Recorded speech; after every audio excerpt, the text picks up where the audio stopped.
Hi everyone. Bit of a recap about the Vortex Cup here, because I think there's been lots of different opinions flying around about it, hasn't there? And I did a video like this with Dan about Sunrise Cup when I felt like there was quite a lot to say about it, so I thought it'd be interesting to bring it back. Joined by Stuart tonight. Spock, how you doing, mate? Hello. Yeah, good. Thanks.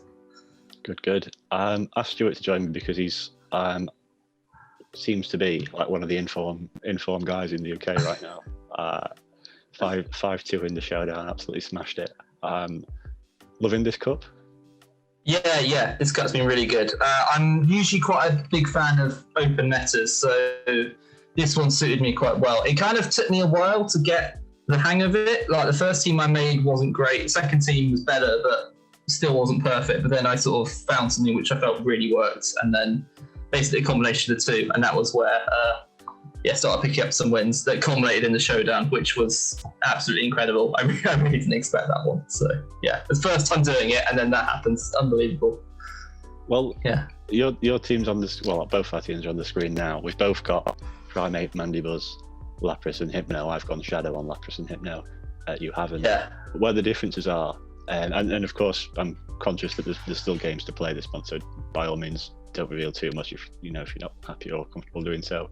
But the difference you've got Ninetales and Crustle over my Dragonair and Quagsire. I kind of feel like Primate, Mandibuzz, Hypno sort of speak for themselves, but unless there's anything particularly you want to say about it, what was the thinking behind Lapras, Ninetales, and Crustle? Okay, well.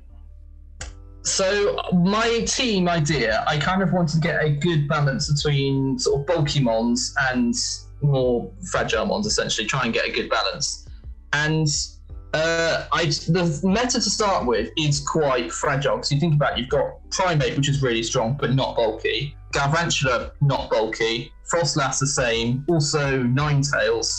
So normally I'd go for fairly meta mons, but it didn't really suit my kind of playing style this month. So I kept the really bulky things which I like, which were Hypno and Mandibuzz. And my main feeling this month, having seen all the teams, was that the thing that was the toughest to beat was Mandibuzz, because it's just so bulky and it can be so spammy. So I think my main thinking was I really wanted good, solid answers to Mandibuzz. And Galvantula wasn't quite doing it for me, because those foul plays add up. Wins zeros, doesn't it, Mandibuzz? Snarl wins zeros. Which is it's just although Galvantula has the type advantage, it just doesn't do quite what you want it to do. So Lapras was really good getting that ice shard damage, and this is where Crustle came into play, because Crustle is running Smackdown, so you're getting that fast move rock damage, and you can do that on Mandibuzz, you can do that on Ninetales, you can do it on Galv, you can do it on Frostlass, and that I just thought was really nice. Coming also with my Ninetales, which also destroys Galv and Frostlass, I just felt like I had a really good team against the meta. Like a lot of the things that the team was weak to, I didn't really see much of at all. So that was why I felt it worked for me. Yeah, I think the point about Crustle taking down being useful against other things as well as Mandibuzz, I think Galv and Ninetales were ones you mentioned. I think that was something I was keen on as well. Being sort of pair. So I mean, I went down the Dragon route for that with Dragonair. And of course, I got some rock type coverage in with Quagsire's Stone Edge, of course, as well. But I kind of feel like a lot of the RPS sort of complaints are sort of tend to be pointed in the direction of teams with Probo Pass. And like, obviously, I completely get it. Like Crustle wasn't something I ever considered here. Like I did consider Probo Pass quite early on. What do you like about Crustle that sort of make it over Probo? Yeah, by contrast, I didn't consider Probo Pass at all. I just thought it's very. The thing about Probo Pass is you're either winning hard or you're losing hard.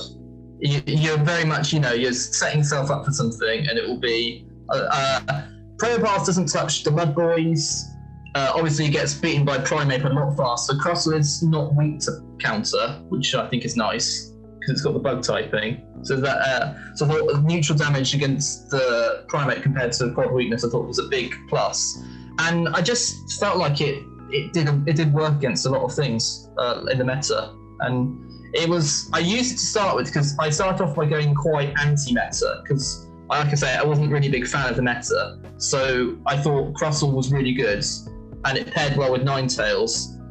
So I kind of kept that core to start with. Then as I found, but the original team I had also had a Venusaur in as well, which really wasn't doing anything for me this month aside from beating the Mud Boys. I just couldn't use that thing at all. So I kind of ditched that and went to a more meta team and then combined the two, which is where I got the Ninetales and Crustle to work really well with my final team, as you can see on the screen. No, that's fair enough.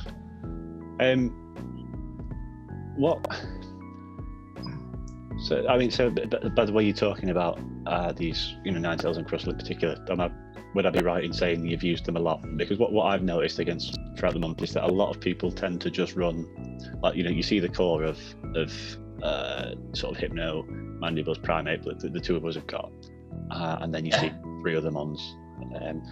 Occasionally when Frostlass is in those other 3 mons, I see that used a lot, but quite often against a lot of opponents, you go 3 games and you don't see anything used other than Primeape, Hypno, Mandibuzz.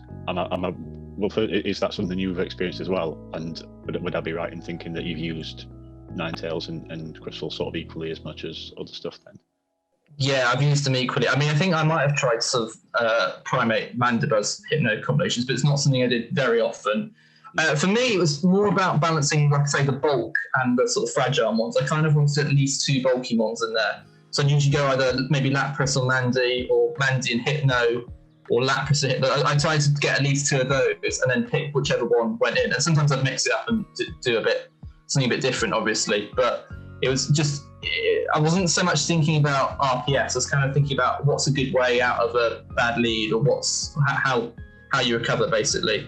So, like I say, when I went a bit more meta and started using Galv, and I had Primeape as well, Lapras, they had a lot of sort of switch options that I could use quite nicely. And Mandibuzz also works really well in that, because get a couple of snarl leads and you're pretty good against a lot of things in the meta. So, so I was aware of other Mandibuzz, which is why the team change happened, and I got comfortable with the new one.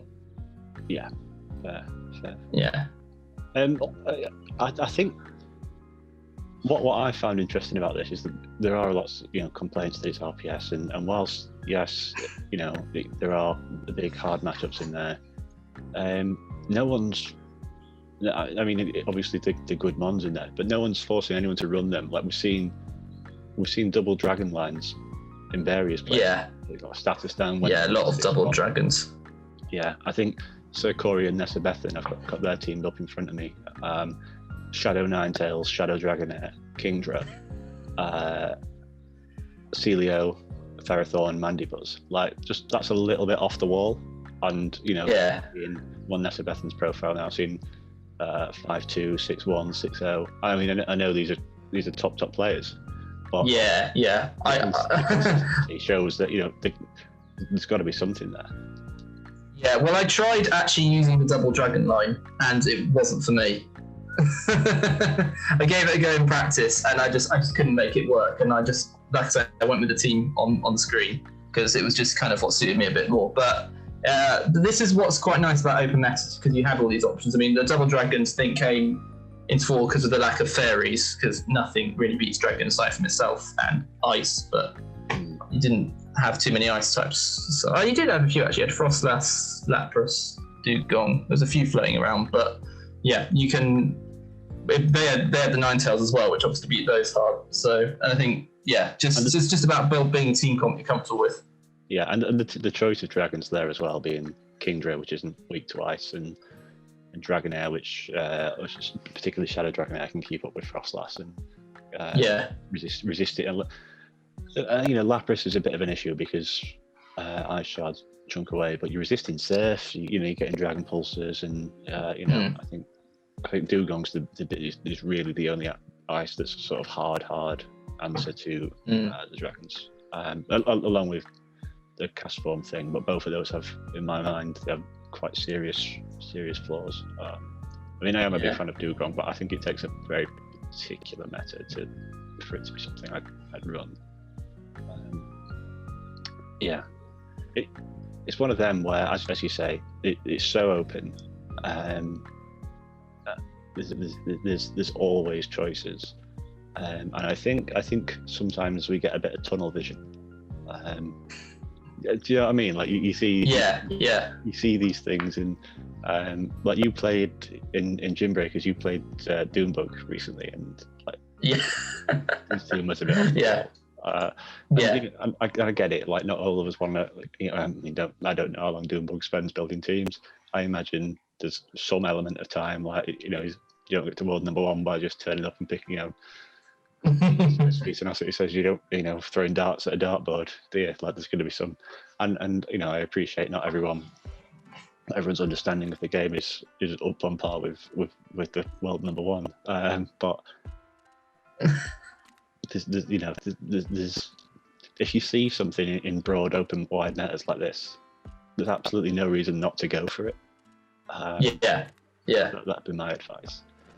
I mean, it's just seeing what you like running basically, and if you have something which works, then why not run it? Like I didn't look at the start of the month and go, Crossall, that's the way to go. But it just found a very nice place, and I just thought I could build a team around it because it was the rock damage. The rock damage was so good against so many things, and you're still getting to X's as fast as well. So that adds up. And that's a point actually as well. Just touching on X is because Quagsire and Wishcash don't resist X's, do they? I don't think no, they don't. They don't take too much from it, but it adds up. Yeah. I certainly saw a lot more Quagsire towards the end of the month. I started off the month seeing some Wishcash, and then I felt like, which is about more and more, I'd say, top players this month. Quagsire was definitely a theme. So, and it was actually a bit of a pain for me because that Stone Edge does a lot to quite a lot of my team. But Quagsire has been my absolute MVP this month. I mean, I haven't released the showdown video yet, but when I watched that back, I mean, we've already talked about how good Mandy is, but Quagsire and Mandy just carry me through it, honestly. Well, the parts of it that I did well in, because it was a really weird experience for me. 9 out of 21, but 4 out of 7. Like the bits that I did well, it was Quagsire and Mandy. Yeah. I think Quagsire is definitely something I'm going to try a bit more going forward. I wasn't a big fan of it at the start with this month, but I've seen how good it's been, so I think it's definitely something to keep an eye out for. Yeah.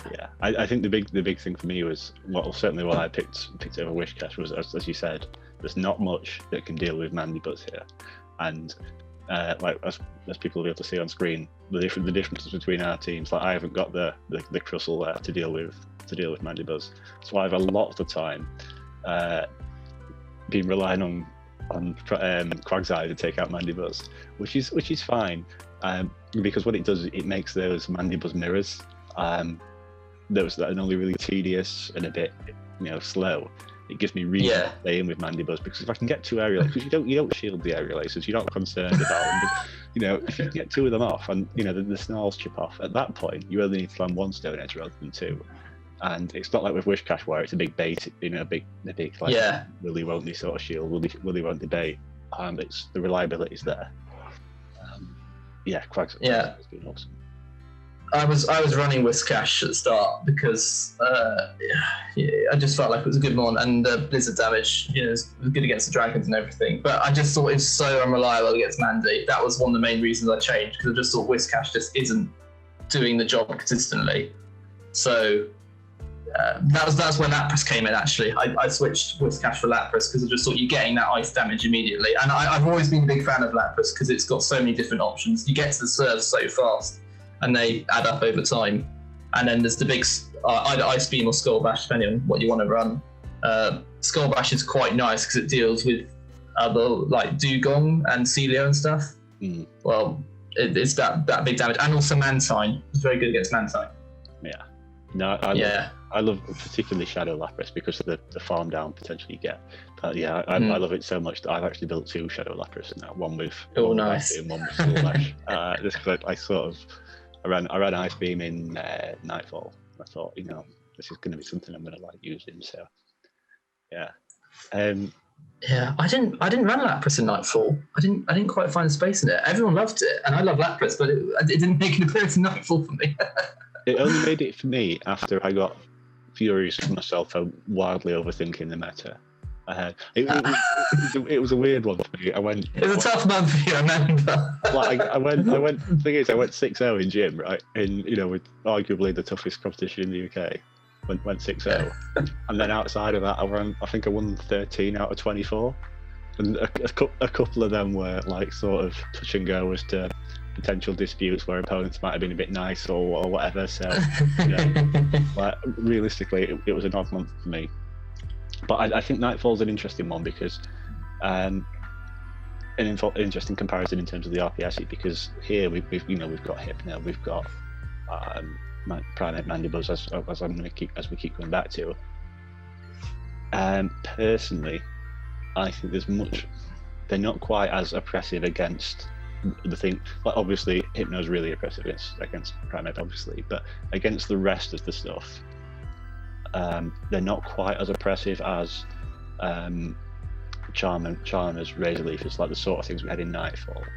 And I think what Sylph have done with this meta, which I really appreciate, is that because there's no matter what the meta is, no matter what you ban, it's always going to be hard counters to things, right? But I think what we've seen here with the hard counters, with the possible exception of Mandibuzz, the things that are sort of hard countery do have flaws, but they're not outside of their one hard counter. They're not massively exploitable, and they can't power through everything else. Like you double shield a Shadow Victreebel, you'll power through a lot. Like are you, I know Hypno's good, but are you gonna power through things that's resisting confusion? No, I don't think you power through often with Hypno. I mean, it's good sort of chip damage, but it takes a while. Hypno takes a while to get going, I think. It's a good way of putting it. Yeah. Like, it wins slowly and loses slowly. I always like to refer to Hypno. So, yeah. I mean, Shadow will be faster, but a regular one that I'm doing, it's usually quite long anyway. But if you're going back to, obviously, you said a few times the rock, paper, scissors with Primate, Hypno, Mandibuzz. This is why I said Mandibuzz was so good, because obviously he beats Hypno, and you have that aerial ace damage against the Primate, and Primate does not be taking many of those. I know the counter damage and everything adds up, but it's good. Mandibuzz is a good answer to both of them, I'd say. So yeah, that was why I focused so hard on beating that, and then the other two were just there to kind of balance the team. Yeah. It's one of them where, like, if you've got, because I tried without Hypno to begin with because I didn't want the massive exploitable by dark aspect. Yeah. So I had Mew on there, and it wasn't quite hard enough versus Primate, but he was awesome. It was so good. Best thing about Mew, you don't know what's coming. Well, your opponent doesn't know what's happening. You can be running anything. I mean, you can have a guess what they might be running, but you never really know until you see the charge moves. But I just found that with that sort of trifecta of Hypno, Mandy, Primate, if your opponent didn't have one of those things, or let's put Dino in from Xylos in there as a Mandy alternative. If your opponent didn't have one of those three, or something like that. One of those three, the thing that they didn't have the hard answer to, became really, really strong versus them. And I just kind of thought, is that something I want to potentially miss out in a cup where team building's so hard? Like, do I want to miss out on potential easy wins like that? Like, and I don't mean easy wins in terms of I'm definitely going to throw this person. I mean, it's an easy option for me to pick this thing against them. So in the end, I went with it. But this is an interesting point on team building then, because I think we're going to have a lot of these. We've had it this month, we had it the month previous, we're having it next month. You said you quite like the open netters. Am I right in thinking that personally, for me, team building and getting the team right is half the fun, and trying to figure out the meta in my head. Like, that's something that you sort of relate to as well, or? Yeah, it's just trialing and error, seeing what works and getting everything going, and it's just all of. What I like open metas, you can choose a lot of things. There's less things we think, oh, I can't use that, or I have, like, when it's like more closed typings, you're like, well, I need I don't know, you need one type, you need another type, then you might have to double up on types or even triple up if the meta's really restrictive. Whereas here you can double up and everything, but you have a very good reason for doing it, and you've chosen to do that rather than being maybe slightly forced into it with something that's not ideal that you're trying to get around it. Whereas open, you just got a playing field and you can go with it. So that's why I think it's so good. It's always been a strength of mine, I'd say. So yeah. Well, this is it. I feel like I know you've played the main series games a bit. I know we played it. I used to play it as well in sort of Gen 4, and I think here is where, like, building these teams and thinking about how things work well together, probably, like, for those of us who've played the main series game, probably we perhaps enjoy that a bit more than people who haven't. Possibly, yeah. I don't know whether you find this as well, but sometimes that hinders me, because certainly this is what I found in Labyrinth, was that I build a 6 that looks on paper really good and covers its weaknesses very well, but it works as a 6, but it can be difficult to pick 3s out of that 6, like, if that makes sense. Maybe a little bit. I mean, I think with Labyrinth, that was quite different to Vortex. Despite the fact it was open, I think it was like slightly different playing style. And I think what you want to do in Labyrinth was just spring spammy mons. That's what worked for me. Like. Yeah. And I feel like this is more of a sort of balance of, I'd say, bulk v sort of frailty and getting the balance right. Whereas I felt Labyrinth was just kind of go in, spam away, and see if you can work out. And I think it was maybe less RPS-y. And that's actually how I felt about Nightfall. I think I got quite lucky with my matchups in Nightfall compared to you, because I just felt like it was a lot more about energy and balance and just getting to those charge moves fast. Whereas you were getting locked into Razor Leaf and Charm escapades, and I heard all about it. But that's why I think I did so well in gym. I feel like I played in gym. I was playing more sort of those energy dependent games. Whereas it did seem every other game, that I was getting caught up against, as you say, Charm and Razor Leaf or Pyro and Pidgeot or something. I just looked. I didn't know any of this. I'm sure. Was it the first game of the month or something like that? I faced a team with Gust, Pidgeot, Charm, Wigglytuff, and Razor Leaf. It's all going off in there. Not this whole month. So, but anyway, I digress. I thought you'd have enjoyed this month. There's no fairies, less Charm. Mate, I've loved it. I've absolutely loved it. I think it's been difficult to team build for. Yeah. But the battles, they've all been so close. I look back and there's been a couple of games I pinpoint having lost, and I think, you know what, I absolutely know what I could have done differently to win that. And it bugs me a little bit, but I know that I lost and it was my fault rather than I was completely outpicked. I think there was one in the showdown actually where my opponent had Meganium and Probopass, and at that point I thought, you know what, this is all up in the air here, and and I got battered. But I sort of perhaps I didn't give that the care. I saw that and I thought, yes, let's just pick things. I perhaps didn't give it as much thought as I might do on another day. But again, that's on me as well, isn't it, really? So well, I feel like all my games have been either won by the person who deserved to win, or the person who, like, either that or the person who lost made a mistake that caused that, Well, my first game of Showdown, I think that my opponent brought double electric to every game, which is something I was not prepared for. I had no idea what to do, and I got absolutely battered. So sometimes you have a strategy and it just works. So, and this is the beauty of open, isn't it? Like, it's you can do this. You can do this. I know it was double electric was something JKG was looking at early month before he decided to playing. Was it Galvan and Achu or something like that? Lantern, maybe? I don't know. Maybe, yeah. Yeah. Yeah, it's the beauty of it, isn't it? Yeah. I think Lantern's got. Yeah, I mean, don't get me wrong. Like I enjoy. Like I've been struggling this season. I've not been playing as well as previous seasons. But when I look back at it now, ABB lines in GBL are sort of fairly dominant there.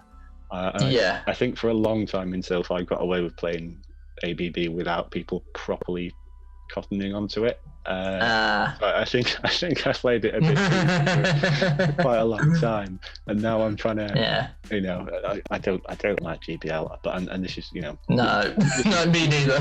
We're the same. but these metas that still throw at us with all sorts of challenges, and the fact that they are so different every month, like, and especially if they're going to be quite open going forward, like the team building aspect is what differentiates Sylph from GBL. And that's going to be really challenging this month as well. I haven't had too much of a look at it yet, but I was thinking, what am I going to use here? What's going to work? There's so many moving parts you've got to get. Because obviously there's the slots now, so I mean, it's a bit more restrictive, but you can still use anything. If there's still something you really want to use, you can go out there and use it. So yeah, more or less, yeah. Like there's a few things on there that I was looking at it this morning as I woke up. And I was just like looking wherever the charm is. Oh, there's no Wigglytuff. It's gone. There's no Alola Ninetales. Like, you know, I was delighted. A couple of Razor users there though, which I thought was a bit concerning. Well, yeah, you can deal with, at least with Razor Leaf, you know it's coming. You know, if you see a Razor Leaf from team, you can prepare for it. Yeah, and you know exactly what Vileplume's going to do, don't you? Like, yeah. Or Shadow Vic, or whatever. Yeah, good old Shadow Vic. We don't say that. Anyway, I just want to say the lesson I think to learn from this month is that it might take you a few attempts to get your team right. I think it's just important to sort of do a couple of practice or tournaments or whatever, see what's working, what isn't working, and try and get a good mix of what you want. Because what essentially happened with me was I had a team I didn't like, then a team I liked a bit more, but still wasn't a big fan of. And then I literally kind of combined them, which is not something I've done before. I took the best bits from each team, put them in one, and that was what worked. And look what happened. I did similar. Put 6 things together that I thought weren't particularly, you know, outside of the Dark Dragon, the Dark Fighting Psychic. Outside of that, I thought these things are going to have few hard counters. They're not going to hard counter much. They all sort of do well individually. Love them together, and it's worked great. But what I'd add to what you're saying in terms of that, if you are struggling for team building, enter less slow ones, because you don't want is to be stuck with a team you hate for 5 tournaments that drag on. I've done that. I've done that a few times. If you normally do 4 or 5 slow ones, maybe just reduce that to like 1 or 2 and try and jump in some. One night ones, and do it throughout the month as well. Like spread them out, because the meta might shift throughout the month. But no, I think that's interesting to pass some ideas off, because I thought I don't like, it seems to me like whatever Sylph do, it's RPS, not that, you know. Everything's RPS if you make it RPS. The point is you've got to try and limit the risk of it becoming RPS. Yeah. Precisely. Cool. Let's leave it there then. I think that's, unless any other final points, but no, pretty much done. Yeah. thought we covered that well. Nice one. All right, cheers, mate. Well, again, congratulations on the showdown run. Thanks. Hopefully you have another good month next month. Keep up the form. Yeah, fingers crossed. Let's see how it goes. Nice one, mate. Catch you in a bit.